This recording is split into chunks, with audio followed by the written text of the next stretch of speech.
დღეს შემოგთავაზებთ ცომის რეცეპტს, რომლითაც შეგიძლიათ გამოაცხოთ როგორც ხაჭაპური, ასევე ლობიანი.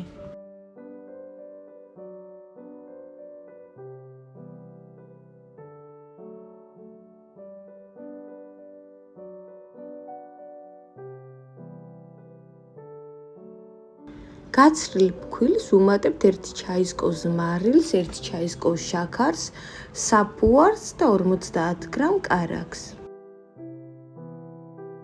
ასევე ვუმატებ 350 მლ თბილ რძეს ან წყალს, რა თქმა უნდა უკეთესია რძე.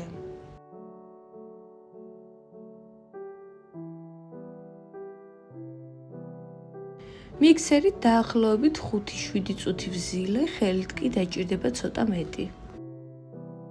ცოტა ზეთი მოვასხათ, გადავიტანოთ ცომი, ზემოდანაც ცოტა ზეთი მოვასხათ და გავანაწილოთ თანაბრად და შევინახოთ თბილ ადგილას საათი-საათნახევარი.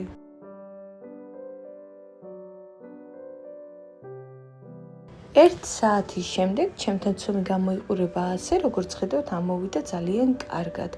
გამოდის იდეალური ხაჭაპური, ასევე ლობიანიც, ძალიან ფაფუკი და ჰაეროვანი ცომია.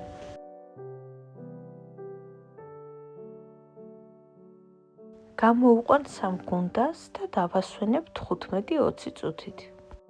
თითო გუნდა იწონის 300 გრამს.